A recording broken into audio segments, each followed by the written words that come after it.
얘들아 안녕? 잘 지내고 있지? 선생님 너희들 너무 보고 싶은 것 같아. 코로나로 인해서 우리 지금 교회 못 나오잖아. 우리 빨리 교회 나와서 우리 친구들하고 다 같이 예배드리고 찬송할 수 있도록 같이 기도 열심히 하자. 다시 만나는 날까지 건강 조심해. 안녕.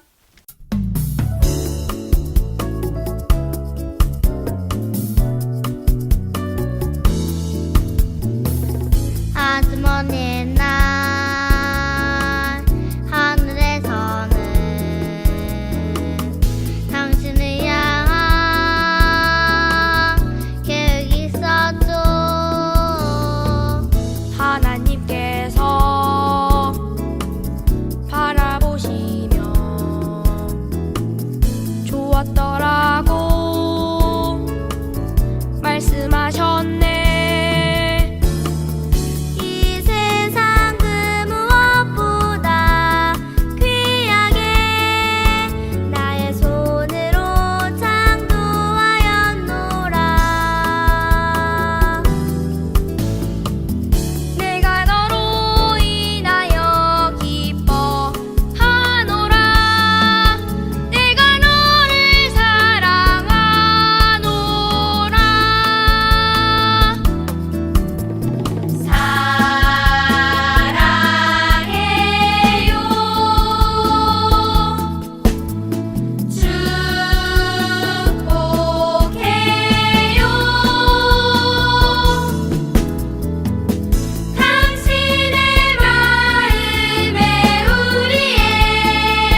하나님 아버지, 오늘도 주일 예배를 드릴 수 있게 하심에 감사드립니다.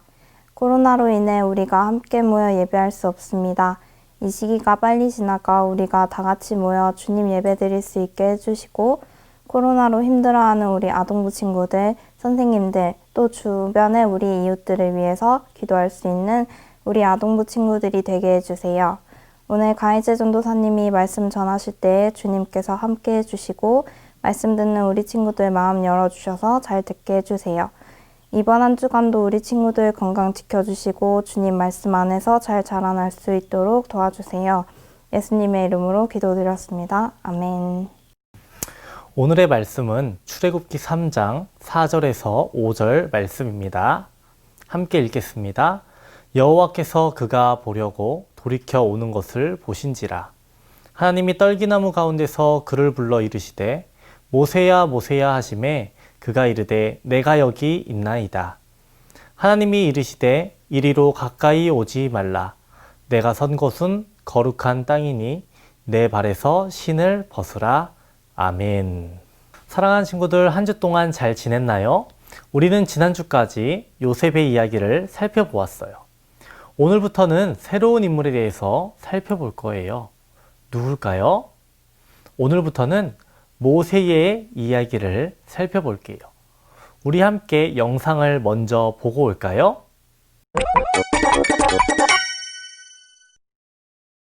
안녕, 난 모세란다. 지금부터 노예였던 이스라엘 백성들을 하나님께서 어떻게 구원하셨는지 알려줄게. 400년이 지난 후 히브리인들은 강성해져서 그 수가 200만으로 늘게 되었고 새 왕은 그들이 위협적으로 느껴졌지. 이 히브리인들이 너무 강해졌어. 안 되겠다. 그래서 파라오는 히브리인으로 태어난 남자아이들을 다 나일강에 버리라고 명령했고 다 죽여라. 우리 엄마였던 요게벳은 내가 태어나자 차마 나일강에 버릴 수 없었어. 우리 잘생긴 아들.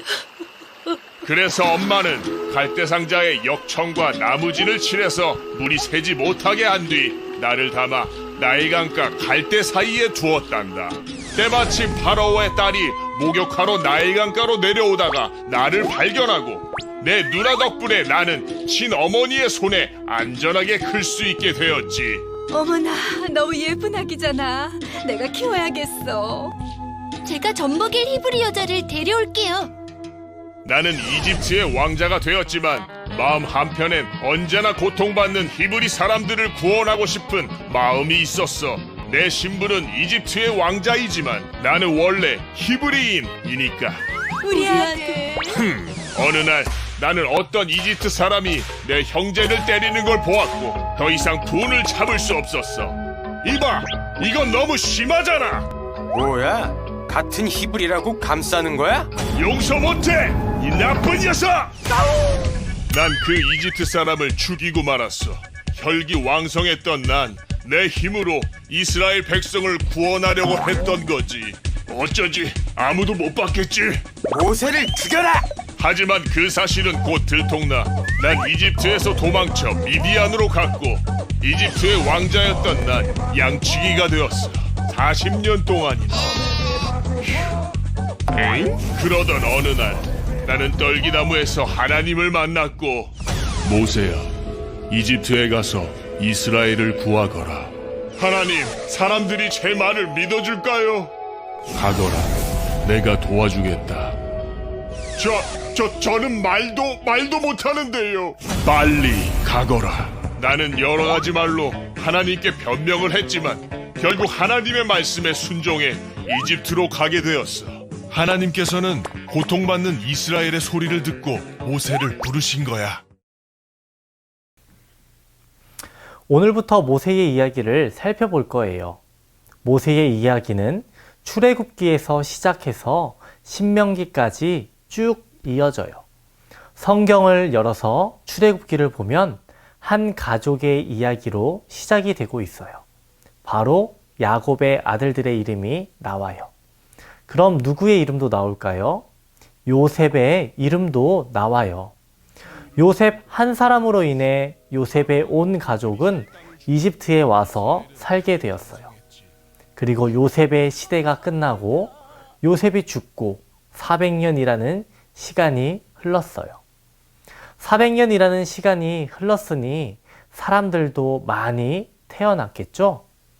많은 사람들이 태어났고요. 요셉을 모르는 사람도 있었어요. 요셉을 알지 못하는 왕이 애굽을 다스렸어요. 그리고 고센 땅에 이스라엘 사람들이 많은 것을 보고서 위기를 느끼고 이스라엘을 괴롭히기 시작합니다.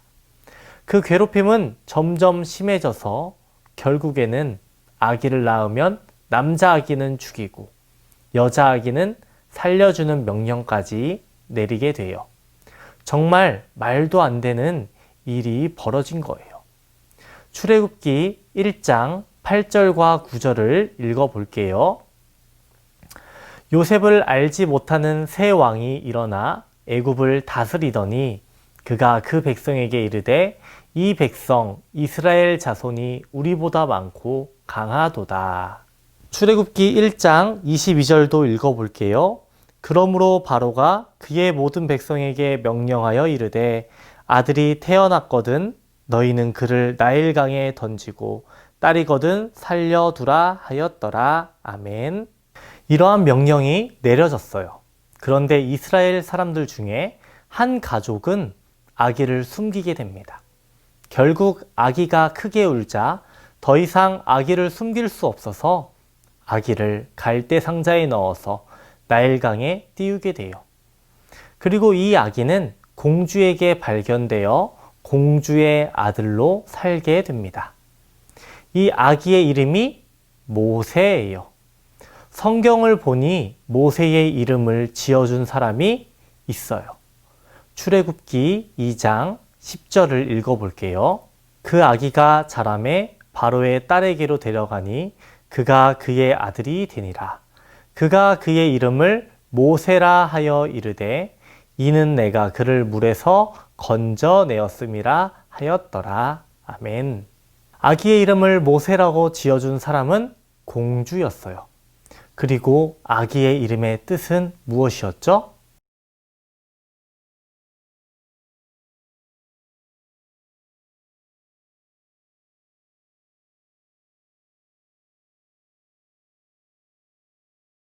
모세의 이름의 뜻은 내가 그를 물에서 건져내었다예요.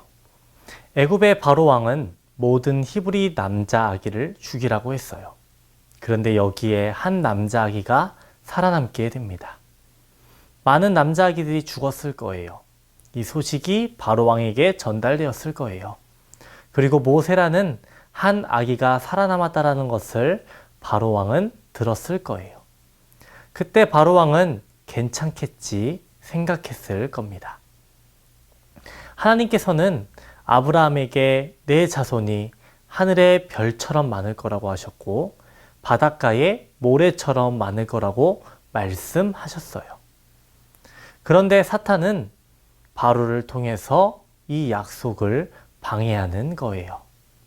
많은 남자 아기를 죽이는 거예요. 그러나 하나님의 계획하심으로 인해 한 남자 아기가 살아남게 되는 거예요. 사탄은 안심했을 거예요. 한 명쯤이야. 한 명은 괜찮을 거야. 그렇게 생각했을 거예요. 모세의 이름의 뜻은 내가 그를 물에서 건져내었다라고 했어요. 이 이름은 사람 공주가 지어줬지만 정말 그 이름을 지어주신 분은 정말 아기를 물에서 건져내신 분은 누구일까요? 하나님이라는 사실을 알아야 합니다. 모세를 죽음의 위기에서 건지시는 분은 바로 하나님이라는 거예요. 타이밍이라는 말이 있어요. 바로 때라는 의미를 가졌어요. 공주가 하필 그 시간에 씻으러 나왔어요. 아기를 발견한 사람은 다른 신하들이 아닌 공주였어요.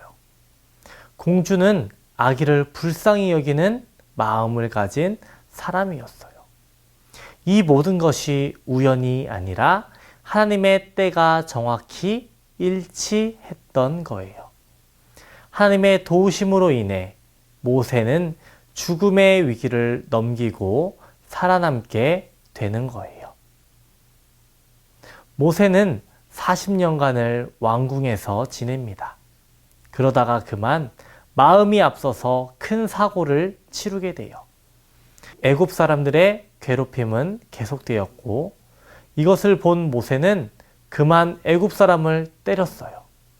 애굽 사람은 죽게 됩니다. 모세는 애굽 사람을 모래 속에 조용히 감추었어요. 아무도 모를 거라고 생각했어요. 하지만 이 일을 바로 왕이 알게 되었어요. 바로 왕은 모세를 죽이려고 했습니다. 하나님에 의해서 살아남았던 그 한 사람 모세가 다시 죽음에 내몰리게 된 거예요. 출애굽기 2장 15절을 볼게요. 바로가 이 일을 듣고 모세를 죽이고자 하여 찾는지라 모세가 바로의 낯을 피하여 미디안 땅에 머물며 하루는 우물 곁에 앉았더라. 아멘. 모세는 이렇게 두 번째 죽음의 위기에 놓이게 된 거예요. 모세 개인의 입장에서 봤을 때 모세는 이제 왕자가 아니라 살인자가 된 거예요. 아무것도 없이 광야로 가게 된 거예요. 모세는 이제 아무것도 아닌 존재가 되어버린 거예요. 하나님의 백성이라는 입장에서 봤을 때에는 이제 애굽 땅에는 40년 전에 태어났던 남자아이는 한 명도 남지 않은 거예요. 남자아이를 죽이라 했던 그 명령에 따라서 많은 남자아이들이 죽었고요. 거기에서 유일하게 살아남았던 모세도 이제는 죽은 거나 마찬가지인 거예요. 유일하게 희망이라고 여겼던 모세도 이제는 광야로 가버린 거예요. 유일하게 남았던 하나님의 백성이 사라진 거나 마찬가지인 거예요. 요셉처럼 높은 자리로 갈 줄 알았던 모세는 이제는 살인자로 남게 되었고 광야로 도망친 도망자가 되어버린 거예요. 모세는 죽었다라고 보는 게 맞는 거예요. 애굽의 바로 왕도 그렇게 생각했을 거예요. 모세를 건져주었던 공주도 그렇게 생각했을 거예요. 그런데 이렇게 아무것도 없는 것처럼 보이는 희망이 보이지 않는 그 상황 속에서 모세를 다시 건져내어서 모세를 사용한 분이 계세요.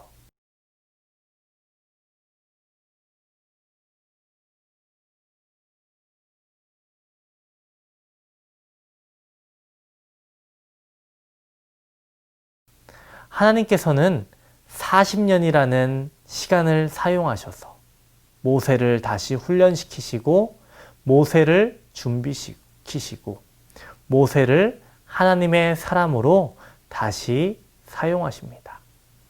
하나님께서는 모세를 다시 세상으로 보내셨어요. 하나님은 모든 위기 속에서도 죽은 것처럼 보이는 모세를 다시 건지시고 하나님의 사람으로 사용하셨어요. 이것이 우리가 살펴본 모세의 첫 번째 이야기예요. 하나님께서는 모세에게 신기한 일을 경험하게 하셨어요. 불타는 떨기나무를 보게 하셨어요. 불에 타면 재가 되어야 하고 사라져야 되는데 계속 불만 붙어 있는 떨기나무를 만나게 하셨어요. 그리고 거기에서 특별한 음성을 들려주셨죠. 출애굽기 3장 4절과 5절 말씀을 볼게요. 이르시되 모세야 모세야 하시매 그가 이르되 내가 여기 있나이다. 하나님이 이르시되 이리로 가까이 오지 말라. 내가 선 곳은 거룩한 땅이니 내 발에서 신을 벗으라. 오늘 우리가 읽은 이 말씀은 하나님께서 모세를 두 번째 살려주셨던 말씀이에요. 죽은 자로 남게 되었던 모세를 다시 살려서 활동하게 하신 하나님의 말씀이에요. 하나님께서는 모세야, 모세야 라고 부르셨어요. 이 이름을 부르실 때에 내가 너를 건져냈다. 내가 너를 건져냈다. 이제 내가 또 너를 건져내리라 라는 마음을 품고 계시지 않았을까요? 모세를 첫 번째 위기에서도 살려주신 분은 하나님이에요. 두 번째 위기에서도 극복하게 하시고 살아남게 하신 분은 바로 하나님이라는 사실을 기억하기를 바라요.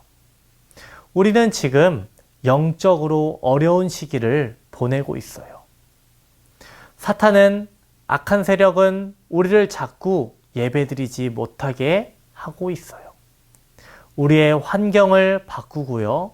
우리가 예배드릴 때 마음을 흔들고 우리 신앙을 죽음의 자리로 내몰고 있어요. 하지만 이 위기 속에서도 우리를 건져내시고 우리를 인도하시는 분이 계시다라는 것을 기억해야 돼요. 바로 누구예요? 하나님이에요. 하나님께서 모세를 2번씩이나 죽음의 자리에서 건져내신 것처럼 우리를 도와주실 거라는 확신을 가지고 하나님께 기도하고 하나님을 의지하는 친구들 되기를 바랍니다. 우리들 하나님께 더욱 기도해요. 우리 함께 기도하겠습니다. 사랑이 많으신 하나님, 오늘은 모세의 이야기를 살펴보았습니다. 모세가 죽음의 위기에서도 하나님께서 2번씩이나 살려주신 것처럼 우리의 삶 가운데에 위기가 있을 때에도 하나님 함께하여 주시고 도와주셔서 극복할 수 있도록 주님 도와주세요. 우리 친구들과 함께 모여서 예배할 수 있도록 도와주시옵시고 하나님께 영광 돌리게 하여 주시옵시고 기쁘게 찬양할 수 있게 도와주시옵시고 함께 말씀 듣고 함께 기도할 수 있는 날을 주님 허락하여 주세요. 하나님께서 코로나 바이러스를 어서 서둘러 물리쳐 주시고 우리 한자리에 모여서 함께 예배할 수 있도록 도와주세요. 하나님께서 한 주간도 우리 친구들 지켜주실 줄 믿습니다. 감사드리며 예수님의 이름으로 기도합니다. 아멘.